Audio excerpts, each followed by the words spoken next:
Alors bonjour et bienvenue dans cette vidéo. Aujourd'hui avec Lucie, on va voir le top 5 des problèmes de couple en France.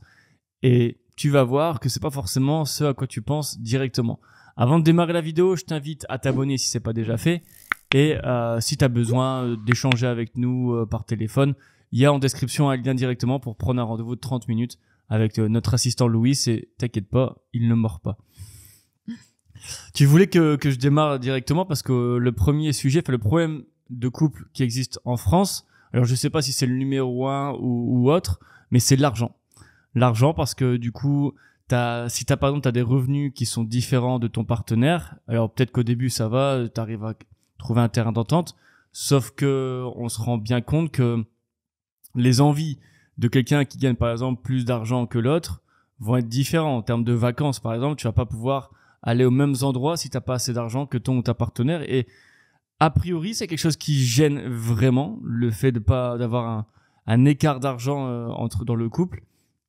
Et on peut même aller plus loin, c'est dans la vie de tous les jours, bah forcément tu peux pas aller au même resto, etc. que ton ou ta partenaire s'il y a un écart qui est important. Et c'est vrai que moi je trouve qu'il n'y en a pas non plus des masses et des masses des personnes qui dans un couple a un tel écart de revenus. Je trouve que c'est quand même malgré tout assez similaire. Il y a quelques couples qu'on connaît dans notre entourage où il y a peut-être des écarts de salaire, effectivement. Mais sinon, beaucoup, c'est la même chose, je trouve. Souvent, c'est la même chose, ouais. Et moi, je vais rebondir sur le fait que tu dises qu'ils n'ont pas le même salaire. Bah, du coup, ça fait pas les mêmes non plus possibilités de sortie, comme tu disais. Parce que d'autres ont plus les moyens que l'autre partenaire. Et c'est plus la gestion des comptes bancaires, par exemple, qui peut être un peu embêtant. Ça peut celui qui peut se permettre va peut-être forcément plus acheter des choses par exemple pour les enfants ou va vouloir faire plus de sorties, sauf que celui qui n'a pas les moyens justement de suivre va se dire non, moi je peux pas, et du coup ça peut créer des conflits dans le couple, justement parce que même si on dit que l'argent ne fait pas bonheur, il peut quand même malheureusement y contribuer, justement par rapport aux sorties, par rapport au fait d'aller au restaurant, par rapport au fait de pouvoir faire des vacances. Et s'il y en a un qui doit se serrer la ceinture et l'autre au contraire qui peut se le permettre, là il y a un gros écart et c'est beaucoup plus compliqué d'entretenir justement la flamme, ou rien que de changer de routine, on va dire, et de pas toujours à la maison. Mais après l'argent c'est assez large parce que nous on explique quelques points là par-ci par-là. Il y a aussi le côté où si ton partenaire est endetté, par exemple, s'il y a des dettes, c'est compliqué de devoir assumer pour quelqu'un. Du coup, je veux aussi ce côté-là. Par exemple, tu parlais aussi tout à l'heure de la maison. Tu vois, par exemple, tu vas acheter une maison. Si t'as pas le même budget, toi t'as un budget qui peut prétendre avoir une plus grande maison et que l'autre, en fait, non, ne peut pas se permettre. T'es un petit peu bloqué. Et je pense que c'est pas mal j'aime bien discuter là-dessus parce que pour moi, l'argent, en tout cas, c'est compliqué de se dire, vivre avec quelqu'un qui a des revenus moins importants. Alors je vais me faire critiquer, mais je trouve que c'est super dur parce que du coup tu peux pas être sur la même longueur d'onde. Ça va être très compliqué. Après, dites-nous en commentaire si c'est pas du tout ce que vous pensez. C'est pas quelque chose sur lequel on est des pros non plus, mais on aime bien ce sujet de voir le top 5 des problèmes de couple en France. Mais je trouve ça super intéressant, moi, que quand ça touche à l'argent, forcément, ça crée des problèmes, effectivement. Alors, petit aparté, si tu veux connaître tes chances de récupérer ton ex, je t'invite à aller en barre de description en cliquant sur le titre de la vidéo, puis sur le lien « Faites le quiz gratuit » juste ici. Donc ensuite, ça t'amène vers le quiz et je te laisse donc y répondre tranquillement. À la fin, je t'enverrai tes résultats personnalisés. Sur ce, je te laisse profiter de la vidéo. Ah oui, bien sûr. Comme tu l'as dit, après, il y a le sujet endettement. La personne qui est endettée, l'autre doit subvenir quand même aux besoins de la famille ou du couple, on va dire, mais il va avoir du mal à se projeter dans un avenir, sachant que son partenaire a des dettes, que c'est pas facile de s'en sortir, que dans le contexte en plus actuel où c'est un peu plus compliqué, il y a rien qui aide non plus. C'est compliqué de se dire voilà, on va y aller, c'est juste l'argent qui fait ça. Non, parce que du coup il y a toujours ce côté ouais, mais s'il s'est mis dans des dettes, c'est que sa personnalité veut qu'il se mette dans les dettes, donc ça va pas non plus aider à ce que la personne voit des choses positives en toi. Ouais. Je sais pas si j'arrive à me faire comprendre sur ça. Si, mais moi je suis intéressé que les téléspectateurs du coup mettent en commentaire ce qu'ils en pensent à propos de l'argent. Est-ce que toi, du coup, tu as eu des problèmes de couple à cause de l'argent? Moi, je vais prendre aussi des exemples perso que j'avais eu avant aussi dans d'autres relations. Effectivement, quand il y a quelqu'un qui peut pas se le permettre, bah toi, tu peux. Et à l'inverse, j'ai aussi connu des moments où j'avais vraiment pas d'argent et c'est compliqué en fait quand quelqu'un va aller en vacances et toi tu dis bah non, je peux pas. Il y a des fois, je trouve que ça crée des petites frictions où et je me dis que sur le long terme, c'est compliqué en fait de gérer. Sur le court terme, ça peut quand c'est temporaire, ça va, j'ai pas d'argent pour cette année, c'est tout, mais voilà, le temps de se refaire, c'est bon. Mais je trouve que sur le long terme, c'est compliqué à gérer pendant plusieurs années avec son ou sa partenaire de se dire waouh, OK, on gagne pas le même niveau, on ne gagne pas le même revenu pardon. Et voilà, va falloir faire en sorte. En fait, c'est plus ou moins, je pense que si tu as un revenu inférieur, tu as l'impression d'être un peu un boulet pour l'autre parce qu'il peut pas aller partout en vacances. Parce que toi tu peux pas te le permettre, et à l'inverse si tu gagnes beaucoup plus, bah tu peux peut-être que tu te sens des fois limité. Moi je suis très curieux d'avoir du coup ton avis en commentaire parce que moi ça m'intéresse vachement ces trucs là. Ouais, après il y a la gestion budget aussi, la gestion des courses, la gestion comment on fait, on met en commun, qu'est-ce qu'on fait, et ça c'est des points qu'il faut absolument voir au tout début de la relation, on va dire, comme ça tout est clair, tout est net, il y a pas de surprise, parce que ça peut être tout mettre en commun, puis finalement tu te rends compte que ta partenaire finalement flambe pour des trucs que toi tu n'as pas envie d'acheter. Par exemple, lui il va toujours acheter un petit pain au chocolat avant d'aller au travail, et toi finalement non, tu le fais pas. Sauf que ce petit pain plus ce petit pain plus ce petit pain, c'est plein de petites choses en fait qui font que ça peut mettre des petits bâtons dans les roues dans votre vie de couple. Donc il faut vraiment que ce soit quelque chose qui soit dit, qui soit communiqué, et pas qu'il y ait un contrat, mais quelque chose qui soit dit, et que ça soit clair et net et précis. Alors je sais qu'on a un couple d'amis à nous qui m'en a parlé justement il y a pas longtemps, et qui se mettent pas justement de compte joint. Au contraire, non, c'est chacun ses comptes. Je fais mes courses, il fait ses courses. Bien entendu, quand on mange à deux, ils font leur popote quoi, mais c'est vraiment chacun de leur côté, et ça fonctionne très très bien comme ça. Et nous, on fonctionne avec le conjoint, et ça fonctionne très très bien comme ça. Donc ça dépend vraiment de chaque personne, de chaque couple. Ça peut très bien fonctionner, toi, par exemple, avec une de tes ex, par exemple, tu faisais autrement, ça fonctionnait, mais avec moi, finalement, la façon dont tu fonctionnais avec ton ex, ça n'aurait pas fonctionné. C'est vraiment propre à chaque couple et à chacun. Donc, faut vraiment en discuter, et que ça soit dit, que ça soit mis à plat, et que tout soit fait avant. C'est vrai qu'on n'a pas parlé de ça, mais effectivement, moi, ce qu'on fait là, c'est aussi un conseil qu'on a vu et appliqué, c'est d'avoir un compte joint où tu mets, pas le minimum, mais tu mets, ce qui est nécessaire pour les dépenses quotidiennes, on va dire, et chacun son compte perso pour faire ce qu'il veut, dépenser. C'est vrai qu'il y a une époque aussi, à mon avis, c'est des générations qui s'enchaînent, et la génération après sera encore différente. Moi, je sais que la génération de mes parents, c'était plutôt un compte commun, et la femme qui gère le compte, ou l'homme qui gère le compte, peu importe, il y a quelqu'un qui gère le compte, qui gère les dépenses, et c'est comme ça. Et effectivement, moi je me vois pas faire un compte commun, et mon argent et ton argent sont le même, et du coup je me dirais je me sens pas libre d'acheter un ordinateur, un téléphone, etc., parce que c'est pas forcément mon argent du coup. Ouais. Nous, de toute façon, notre solution, ça a été, pour ceux que ça intéresse, le compte joint et un compte perso chacun, où on peut se faire nos petits plaisirs quand on veut, sans forcément devoir, alors j'ai envie de m'acheter ça, est-ce que je peux ou est-ce que je peux pas, pour vraiment avoir ce... Il y a le côté aussi, si tu veux offrir du coup un cadeau du coup à ta partenaire, c'est quand même mieux. Du coup, il y a vraiment le geste. Que si je t'ai offert un cadeau, mais c'est avec l'argent du conjoint, ça c'est évident. Ouais, je vois un petit peu de quoi tu veux. Ok, on va passer au point numéro 2, le deuxième problème de couple qu'on avait noté. Je te laisse enchaîner. Alors le deuxième problème que peut souvent rencontrer un couple, c'est le manque de confiance. Alors ça peut être le manque de confiance d'un des partenaires, ça peut être le manque de confiance en couple, ça peut être beaucoup de choses qui vont forcément après entraîner de la jalousie, et qui peut entraîner après de la dépendance, et qui peut causer aussi après des ruptures. Et le manque de confiance chez les personnes, ça arrive très très très très souvent, on s'en rend pas forcément compte, et ça malheureusement ça se montre avec la jalousie. Et des fois certaines personnes le prennent vite mal, au lieu de se poser, se dire bon, si elle ou il est comme ça, c'est qu'il y a quelque chose derrière qui fait que il ou elle ne se sent pas bien, et au lieu d'en parler et de communiquer sur ça, ça va monter crescendo, oui, mais t'as pas le droit de, mais et ça va jamais apaiser les choses. Et ça va pas régler le problème. Alors que le manque de confiance en soi, ça peut se travailler. Le manque de confiance dans le couple, ça peut se travailler. Bon, il faut du temps, bien sûr. C'est pas quelque chose qui se construit en quelques minutes. Mais c'est quelque chose qui peut être revu et qui peut être amélioré.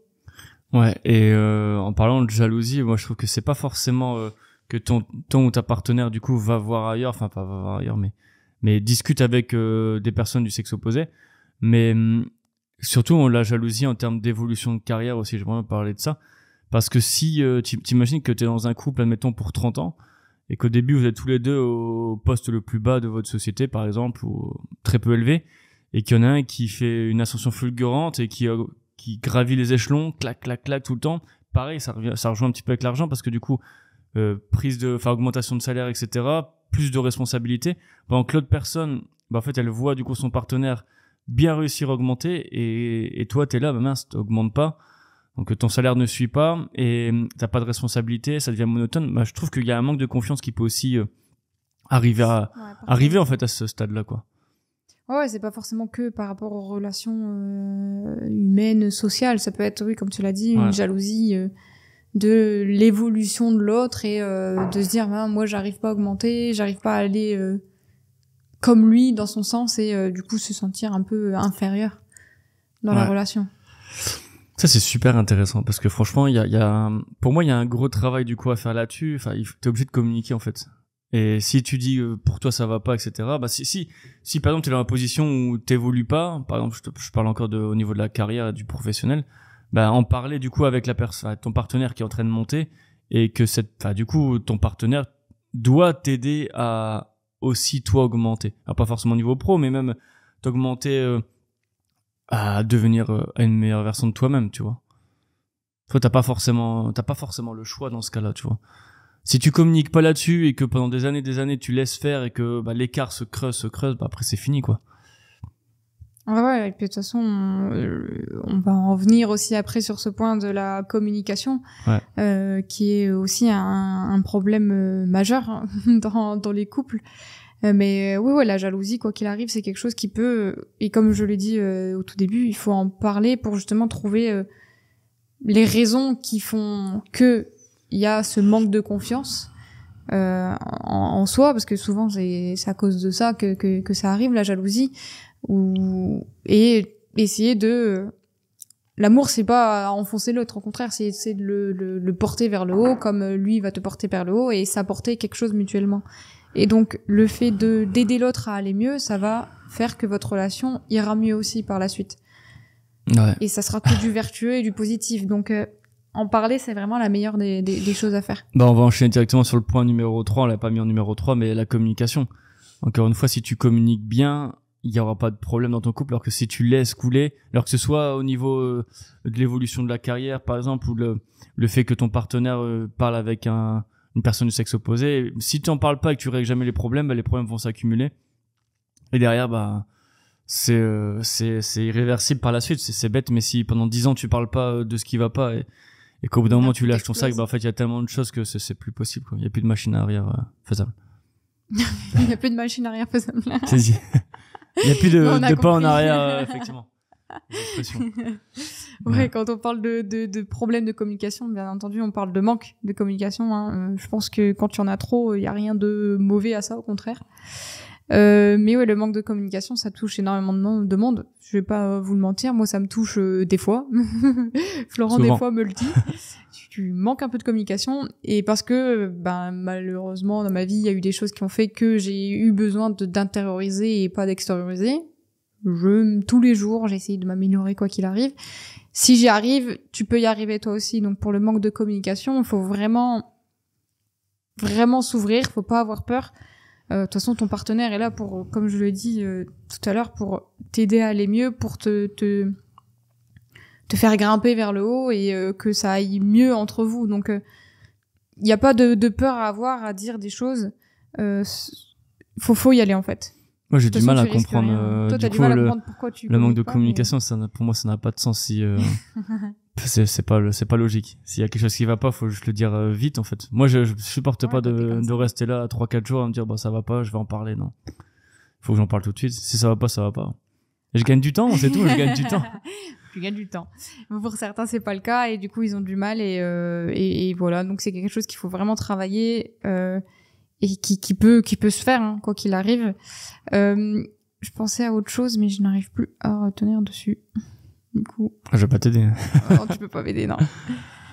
Ok, ça c'était le 3e point. On va passer au 4e point. Vas-y, je te laisse.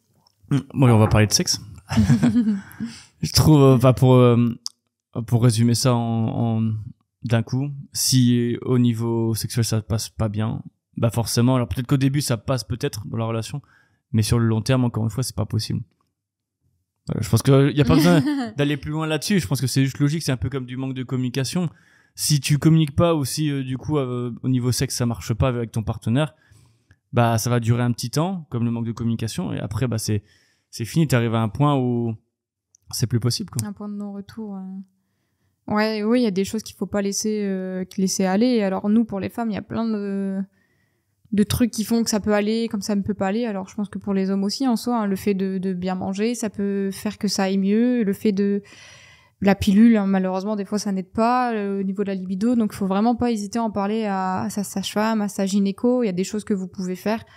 J'ai accouché il y a pas longtemps, du coup la sage-femme m'a beaucoup parlé de ça et il y a pas eu de problème de communication par rapport à ça. Du coup tout a été dit et moi j'ai pu être prise en charge par exemple médicalement pour certains trucs et du coup ça va mieux.